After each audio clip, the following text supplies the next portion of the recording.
Apophis. अब neuro Apophis में क्या है, मीडियन एमिनेंस, दूसरा इनफंडिबुलम। अभी दोनों तो कुछ काम नहीं करते। अब बचा कौन सा, पार्स नर्वोसा। पार्स नर्वोसा के भी सेल्स कोई सिक्रीट नहीं करते क्योंकि नर्वस टिश्यू से बना हुआ है। फिर सिक्रीट कौन करता, हाइपोथैलेमस के कुछ न्यूरॉन के एक्सॉन को यहां लाकर छोड़ा गया। उन एक्सॉन का जो फ्लोरन पार्ट है जिसे हेरिंग्स बॉडी या कार्पोस्कल कहते हैं, उनके हार्मोन्स यहां लाके रखे जाते, टेम्पररी स्टोर किया जाता, तब तक उसको रिलीज नहीं किया जाता जब तक। वो 3 हार्मोन कौन से हम यहां देखेंगे one by one. Number 1 is a vasopressin या ADH हम जिसे कहते हैं। ADH hormone, it increases the permeability of DCT या DCT बोलते distal convoluted tubule, CT collecting tubule, जो कि किडनी के अंदर पाए जाने वाले कुछ सेल्स होते हैं।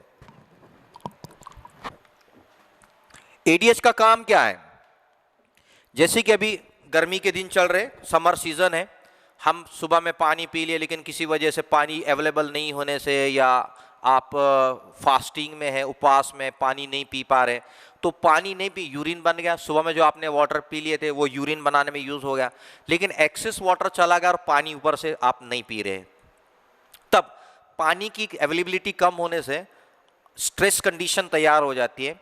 और ये हार्मोन जो पिट्यूटरी ग्लैंड में बन के रखा हुआ है, पानी नहीं है, पानी सेल्स को चाहिए, तो ऐसे कंडीशन में ये हार्मोन को छोड़ा जाता ब्लड से, वो आता किडनी में, किडनी के अंदर आता नेफ्रॉन में, नेफ्रॉन के अंदर DCT एंड कलेक्टिंग ट्यूब्यूल, उनकी दीवार की परमेबिलिटी को बढ़ाता, जो पानी यूरिन बनने में यूज होता वो पानी वापस निकाला जाता।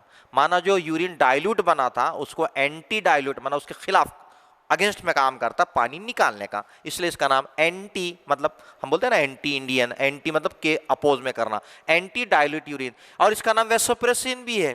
ये क्या करता है, ब्लड के वेसल्स को प्रेस करता है, वेसो माना ब्लड वेसल, प्रेस कराता, जिसके वजह से ब्लड का प्रेशर बढ़ जाता। ब्लड का प्रेशर बढ़ने से किडनी के अंदर का जो फिल्ट्रेशन का रेट है वो भी बढ़ जाता है। So it helps in conservation of water, मतलब पानी का जो लॉस हुआ उसको वापस लेकर रखने में, बचाकर रखने में ये काम कराता है।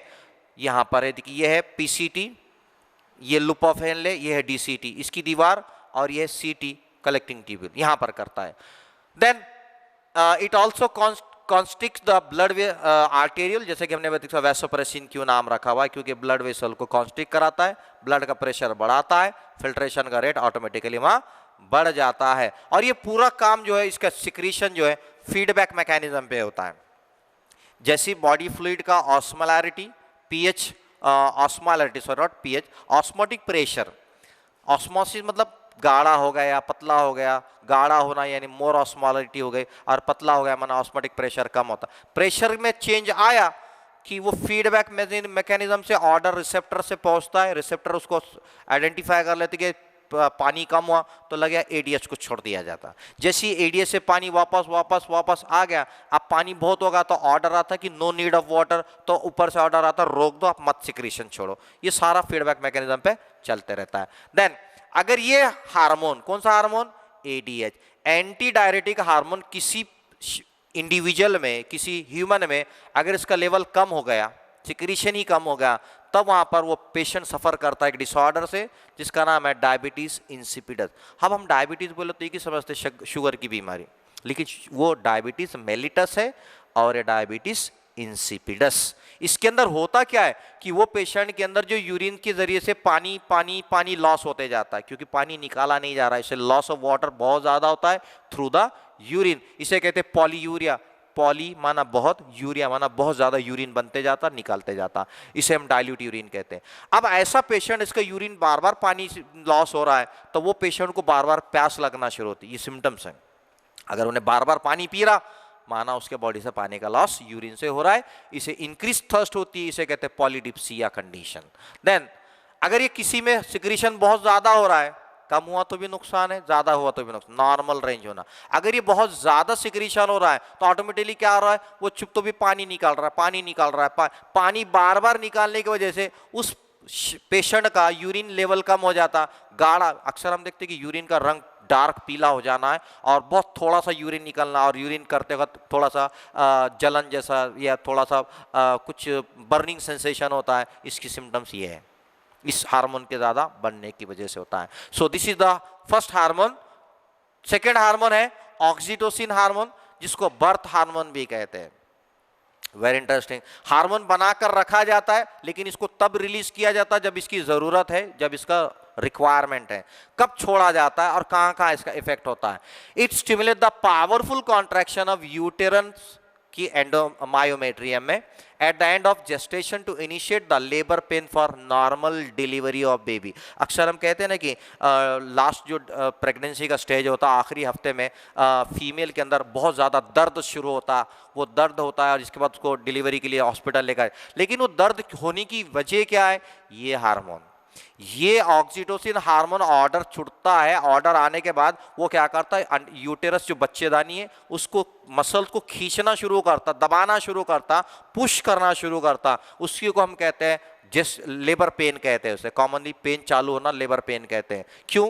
नॉर्मल डिलीवरी कराना है बेबी की, इसलिए हार्मोन का, इसलिए से बर्थ हार्मोन का। इतना ही नहीं, ये तो वह उसके साथ साथ जब ये नॉर्मल डिलीवरी करा रहा है उस वक्त में उस पैदा होने वाले बच्चे के लिए मदर से जो मिल्क के ग्लैंड तैयार हुए, वहां के मायो एपिथेलियल सेल से मिल्क को इजेक्ट कराने का भी काम करता है। यानी बच्चा पैदा भी होता है और पैदा होने के साथ उसका मिल्क भी तैयार होकर बाहर आना शुरू होता है, ताकि वो बच्चा पैदा होने के बाद ब्रेस्ट फीड कर सके। ये काम करा रहा। ये तो हुआ बर्थ, लेकिन बिफोर बर्थ का भी एक प्रोसेस यहां पर ऑक्सीटोसिन काम करता है।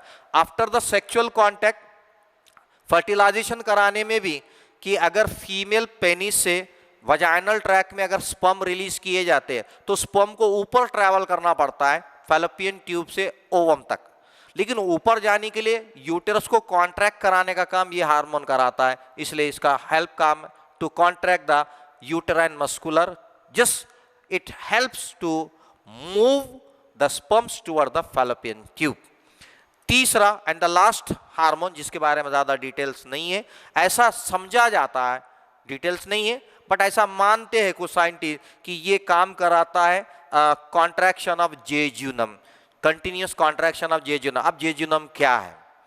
ह्यूमन नर्वस डाइजेस्टिव सिस्टम में जो खाने का जो पचन प्रक्रिया का जो सिस्टम है, डाइजेशन में हम देखते हैं कि ईसोफेगस है, ईसोफेगस के बाद है स्टमक, स्टमक के बाद आता स्मॉल इंटेस्टाइन, डिओडिनम, डिओडिनम के बाद इलियम एंड जेजुनम। ये जेजुनम है स्मॉल इंटेस्टाइन का एक हिस्सा, जहां कंटिन्यूसली वो कॉन्ट्रैक्ट कराता और डाइजेशन करने में हमको हेल्प कराता। तो मैक्सिमम काम डाइजेशन का स्मॉल इंटेस्टाइन में किया जाता, absorption of minerals, nutrients and become the part of the blood, ये यहाँ कोहेरिन के काम से हेल्प होता है। ठीक है, सो दिस इज द